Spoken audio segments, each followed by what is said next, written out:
Okay, in the last video, we finished parsing all 5 fields. We handled the description field. And now I want to take a little bit of time just to get our bearings. So let's create a line counter that will count the number of lines we've read from the file and processed. And lines can be called records or transactions, whatever. So I'll go ahead and I'll open up the code here. And then what I'll do is I'll just create an integer variable in the main function. I'll just put it right here close to the top. And let's see, I'll call it line num. And I'll set it equal to 0. And I'll say this is to track lines read from file. Okay. And then we have 2 while loops. We have the while loop that starts at line 52, and that's the outer while loop that grabs a line from the file.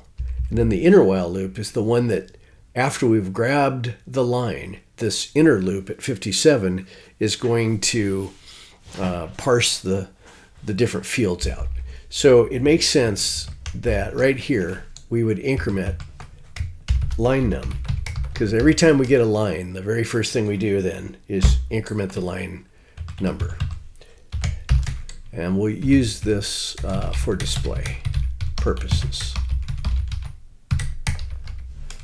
Okay, so the while that starts at 52 gets a line from the file, and it keeps doing that until there are no more lines to be gotten from the file.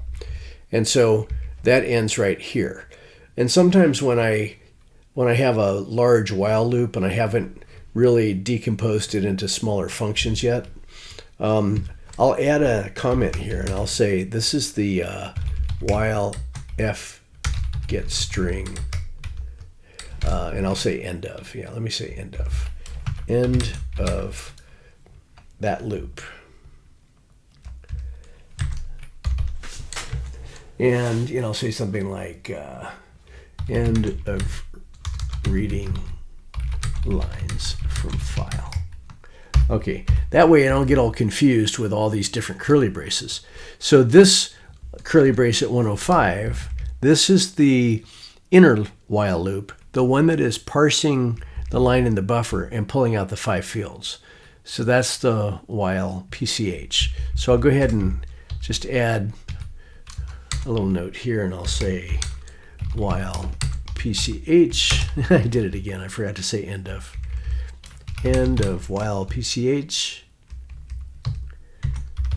And just give myself, I'll say end of splitting a line into fields and loading the transaction struct. Okay, something like that. Okay, that way I don't get lost when I'm going up and down in the code and the code's getting longer.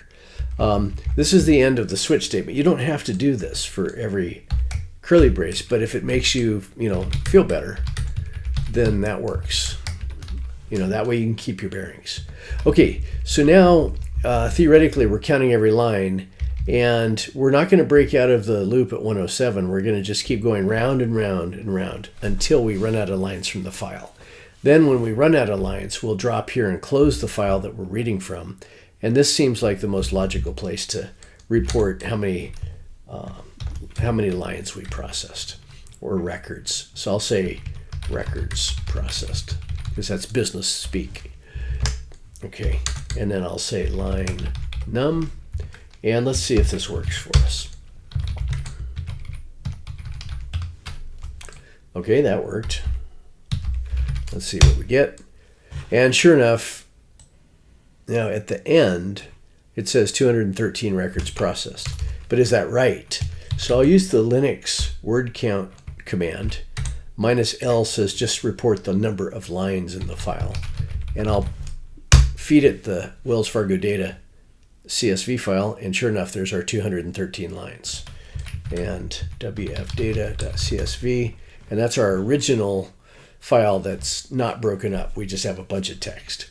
Okay, I'll stop it here and get ready for the next one.